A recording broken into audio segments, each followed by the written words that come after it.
الحمد لله البر الرحيم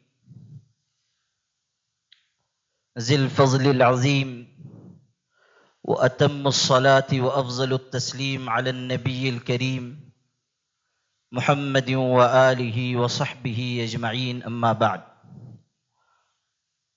أعوذ بالله من الشيطان الرجيم. بسم الله الرحمن الرحيم. هو الذي بعث في الأميين رسولا منهم يتلو عليهم آياته ويزكيهم ويعلمهم الكتاب والحكمة. وقال النبي صلى الله عليه وسلم: إنما بعثت معلما.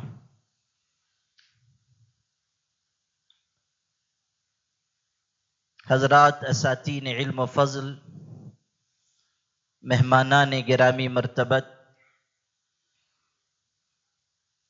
آپ تمام لائق احترام حاضرین و سامعین،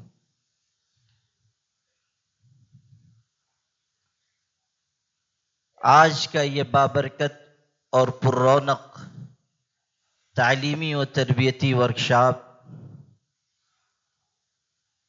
کسی عام تقریب کی طرح یا کسی رسمی جلسے کی طرح منعقد نہیں کیا گیا ہے۔ یہ تعلیمی اور تربیتی ورکشاپ بڑی محنت، منصوبہ بندی اور طویل غور و خوض کے بعد ایک اہم مقصد کے لیے منعقد ہوا ہے۔ یہ بارونق تعلیمی و تربیتی پروگرام در حقیقت تعلیم کی تربیت اور تربیت کی تعلیم کے لیے ہے۔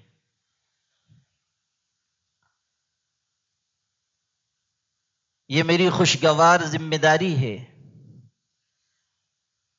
کہ آج کے اس اجلاس میں مہمانان گرامی مرتبت کا بھی استقبال کروں اور آپ تمام معلمین و مدرسین، خدام دین و خدام قرآن کا بھی استقبال کروں۔ یہ ہمارے لیے سعادت کی بات ہے کہ آج کے اس اجلاس میں ہمارے ملک کی نامور دینی اور اصلاحی شخصیت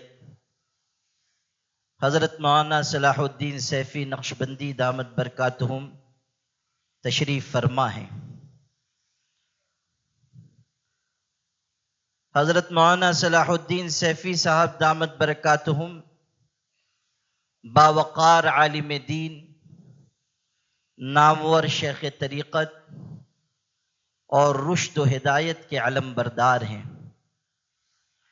اقبال کی زبان میں کہوں تو کہہ سکتا ہوں، اس کی امیدیں قلیل، اس کے مقاصد جلیل، اس کی ادا دل فریب، اس کی نگاہ دل نواز، نرم دمے گفتگو، گرم دمے جستجو، اے بزم پاک دل و پاک باز۔ اللہ تعالیٰ نے انہیں دل درد مند اور فکر ارجمند سے نوازا ہے اور قریہ قریہ ملک کا گوشہ گوشہ ان کی اصلاحی خدمات سے مستفیض ہو رہا ہے۔ کوئی بزم ہو، کوئی انجمن، یہ شعار اپنا قدیم ہے، جہاں روشنی کی کمی ملی وہیں ایک دیا جلا دیا۔ آج کے اس اجلاس میں میں مہمان ذی وقار اور کنج کھیڑا سے تشریف لائے ہوئے حضرت مولانا نور علی ملی ندوی صاحب اور وہاں کے اساتذہ کرام کی ایک پوری ٹیم کا، اور ہمارے مقامی علماء کرام، مشائخ، بزرگان دین، اولیاء کرام اور آپ تمام حاضرین و سامعین کا استقبال کرتا ہوں۔ آپ کے علم میں ہے کہ وفاق المدارس والمکاتب اجتماعیت کے پیش نظر قائم کیا گیا وفاق ہے۔ اس بات کی کوشش کی گئی کہ مدارس اور مکاتب کو ایک دوسرے سے مربوط کر کے مضبوط کیا جائے، اور معیار تعلیم، نصاب و نظام تعلیم سب پر غور و خوض کر کے ایک ایسی راہ اختیار کی جائے جو ہمارے مدارس کی نافعیت اور اس کی افادیت کو بڑھا دے۔ یہ اللہ کا کرم ہے کہ شہری سطح پر یہ اجتماعیت نہ صرف یہ کہ قائم ہوئی، بلکہ اس کے ذریعے مختلف مؤثر خدمات انجام دی جا رہی ہیں۔ ہمارے آقا حضرت محمد صلی اللہ علیہ وسلم نے ارشاد فرمایا تھا، اجتماعیت کو لازم پکڑو، اجتماعیت کے ساتھ اللہ کی مدد اور نصرت ہے۔ جو اجتماعیت سے الگ ہوتے ہیں وہ عبرت ناک انجام سے دوچار کر دیے جاتے ہیں۔ وہی لوگ ملک و ملت کے لیے بنیادی خدمات انجام دیتے ہیں جو اجتماعیت اور وحدت کے راستے پر چلتے ہیں۔ فرد قائم ربط ملت سے ہے، تنہا کچھ بھی نہیں، موج ہے دریا میں اور بیرون دریا کچھ بھی نہیں۔ یہ حقیقت ہمارے ذہن میں رہنی چاہیے کہ وفاق المدارس والمکاتب کا قیام اس لیے ہوا ہے تاکہ ہم اپنے مدارس کا تحفظ بھی یقینی بنائیں۔ جو صورتحال اس ملک میں ہے، آپ جانتے ہیں کہ مدارس اسلامیہ پر خطرات کے بادل امٹ کر آ رہے ہیں۔ مصائب اور مشکلات سے پنجہ آزمائی اہل مدارس نے پہلے بھی کی ہے، لیکن اس وقت ملک میں جو صورتحال ہے وہ نہایت ناگفتہ بھی ہے۔ آپ کو علم ہونا چاہیے کہ یو پی گورنمنٹ کی طرف سے ایسے مدارس کی فہرست بنائی گئی ہے جو ان کی نگاہ میں نامنظور شدہ مدارس ہیں، اور وہ 4000 سے زیادہ مدارس ہیں جن میں دیوبند، ندوہ، مظاہر علوم جیسے قدیم اور بافیض ادارے بھی ہیں۔ کوشش ہو رہی ہے کہ مدارس اسلامیہ پر یلغار کی جائے، ان کو بند کیا جائے۔ مختلف اضلاع میں وہاں کے سرکولر جاری کیا گیا ہے مدارس کو کہ آپ یہاں کے بچوں کو جلد از جلد اسکول میں منتقل کر دیں۔ خطرات دن بدن بڑھتے جا رہے ہیں، ایسے میں ہماری اجتماعیت، ہماری وحدت ہمارے تحفظ کو یقینی بنائے گی، ورنہ اگر ہم اب بھی آپس کے اختلاف و انتشار کا شکار رہے تو سمجھ لیجئے کہ مدارس اور مکاتب کا مستقبل خطرے میں پڑے گا۔ حضرات گرامی، آپ سب معلمین و مدرسین ہیں، یہ آپ کی خوش قسمتی اور آپ کے لیے شرف کی بات ہے کہ آپ قرآن پاک کی تعلیم دے رہے ہیں۔ قرآن پاک وہ عظیم الشان کتاب جو قوموں اور ملتوں کو عروج بخشنے والی کتاب ہے، وہ کتاب جو دلوں کو سنوارنے اور سجانے والی کتاب ہے۔ آپ کے لیے اس سے زیادہ عزت کی بات اور کیا ہو سکتی ہے کہ تعلیم قرآن کی نسبت اللہ نے اپنی پاک ہستی کی طرف کی ہے، الرحمن علم القرآن۔ آپ کے لیے یہ بھی اعزاز کی بات ہے کہ ہمارے آقا حضرت محمد صلی اللہ علیہ وسلم نے فرمایا، انما بعثت معلما۔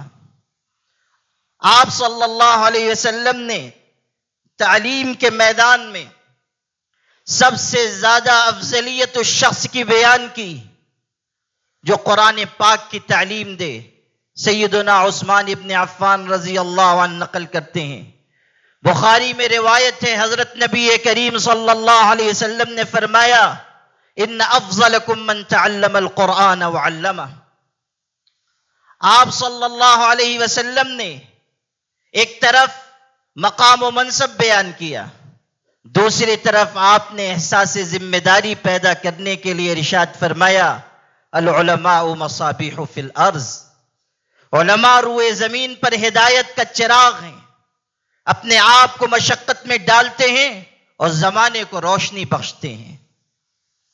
حضرت نبی کریم صلی اللہ علیہ وسلم نے یہ فضیلت بھی تعلیم دینے والوں کے لیے ارشاد فرمائی کہ ان اللہ و ملائکتہ و اہل السماوات والارضین حتی النمل فی جحرها وحتی الحیتان فی الماء علی معلم الناس الخیر، ایسا شخص جو لوگوں کو خیر اور بھلائی کی بات، لوگوں کو اچھائی اور پاکیزگی کی بات سکھا رہا ہے، اللہ اس پر رحمت نازل فرماتا ہے، اس کے فرشتے اس کے لیے رحمت کی دعا کرتے ہیں، آسمان زمین کی ہر مخلوق اس کے لیے دعا گو ہے، بل کی چونٹیاں ہو یا فضا کے پرندے،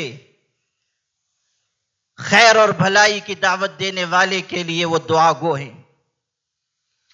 آپ کا مقام اگر بلند ہے، آپ کی ذمہ داری بھی بہت اونچی ہے، آپ کے ہاتھ میں ملت کا مستقبل ہے، یہ نونہالان ملت جو آپ کے پاس پڑھ رہے ہیں، یہ در حقیقت آپ کے پاس قوم کی امانت ہیں۔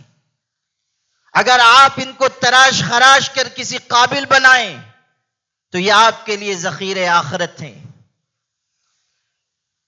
بڑے بزرگان دین اور مشائخ سے یہ بات نقل کی گئی ہے کہ بخاری و مسلم پڑھانے کی بنسبت ابتدائی تعلیم دینا ہمیں زیادہ محبوب و مرغوب ہے، اس لیے کہ اس کا نفع متعدی ہے، اس کا اجر و ثواب بڑھ چڑھ کر ملنے والا ہے۔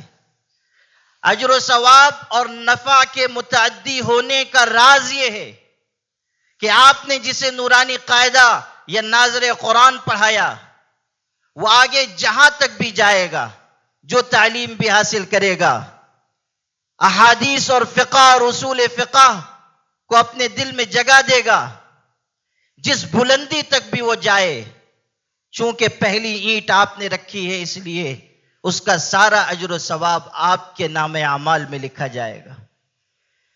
یہ کیسے شرف کی بات ہے کہ اللہ نے آپ کو ایسی جگہ بٹھایا ہے جو بنیاد رکھنے کی جگہ ہے۔ حضرت نبی کریم صلی اللہ علیہ وسلم نے اسی لیے قرآن پاک کی تعلیم دینے والے کی فضیلت بیان کی ہے۔ آپ کی ذمہ داری ہے کہ آپ نونہالان ملت کے ساتھ وہ رویہ اختیار کریں جو اللہ کی اور اس کے پاک رسول صلی اللہ علیہ وسلم کی پسند ہے۔ حضرت صفوان ابن عسال مرادی رضی اللہ عنہ بیان کرتے ہیں، میں نبی کریم صلی اللہ علیہ وسلم کی خدمت میں حاضر ہوا، عرض کیا انی جئت طالبا للعلم، طلب علم لے کر حاضر خدمت ہوا ہوں۔ آپ نے فرمایا مرحبا بطالب العلم، علم کے طلبگار کے لیے خوش آمدید ہو۔ پھر ارشاد فرمایا کہ طالب علم کی قدر و منزلت یہ ہے کہ اللہ کے فرشتے اس کو گھیر لیتے ہیں اور ڈھانپ لیتے ہیں اور اپنے پروں کا سایہ کرتے ہیں، اور ایک فرشتہ دوسرے پر چڑھتا چلا جاتا ہے یہاں تک کہ وہ آسمان دنیا تک پہنچ جاتے ہیں۔ اور آخری الفاظ اس روایت کے ہیں من محبتہم لما یطلب، یہ اس محبت کی وجہ سے ہے، یہ اس علم کی محبت کی وجہ سے ہے جس کی طلب میں یہ شخص نکلا ہے۔ حضور صلی اللہ علیہ وسلم کی شفقت، آپ کی عنایت، آپ کی محبت دیکھیے کہ حضور صلی اللہ علیہ وسلم طالب علم کے ساتھ کس شفقت سے پیش آ رہے ہیں۔ امام غزالی لکھ رہے ہیں من وظائف المعلم الشفقۃ علی المتعلمین، استاذ کا فریضہ ہے اپنے پاس پڑھنے والوں کے لیے وہ شفیق و مہربان ہو، ان پر عنایت اور محبت نچھاور کرنے والا ہو۔ یہاں تک فرمایا ان یجریہم مجری بنیہ، اپنی اولاد کی طرح اپنے شاگردوں کے ساتھ سلوک کرے۔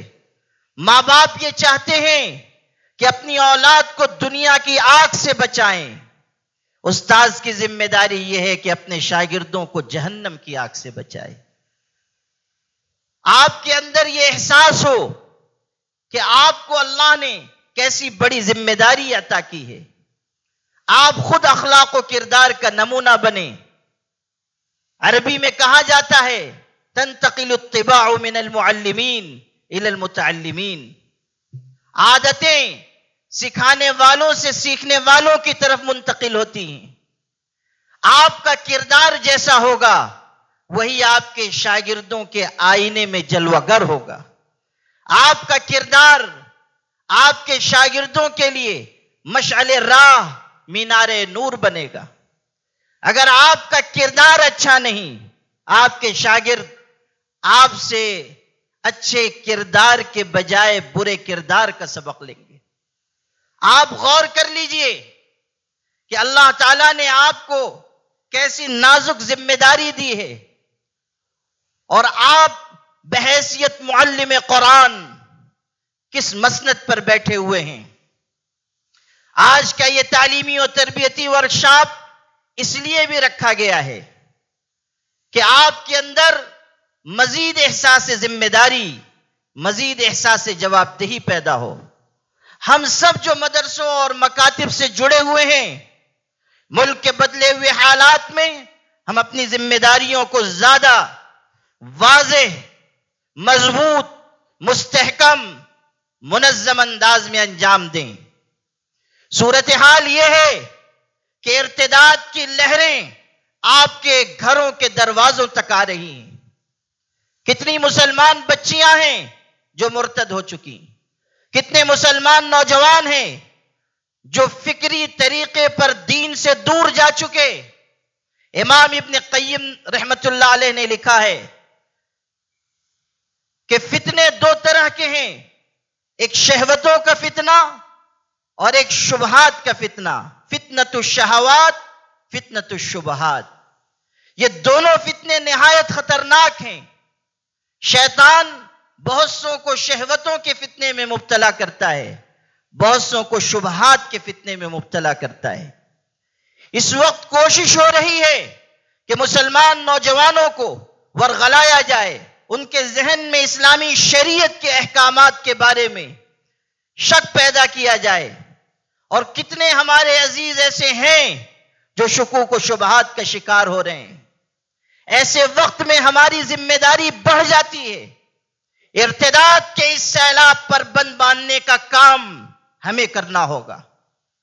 چاہے عصری درسگاہوں میں جو بھی نظام و نصاب تعلیم ہو، اگر ہماری بنیادیں مضبوط ہوں گی، اگر ہم اپنے مکاتب کو مستحکم کریں گے، اگر ہم ہر مسلمان بچے یا بچی تک اسلام کی بنیادی تعلیمات پہنچا دیں گے، توحید کا نقش ان کے دلوں پر راسخ کر دیں گے، تو پھر اگلے مرحلوں میں نہ انہیں کوئی بہکا سکتا ہے، نہ کوئی انہیں ورغلا سکتا ہے، نہ انہیں کوئی انحراف یا ارتداد کی راہ پر لے جا سکتا ہے.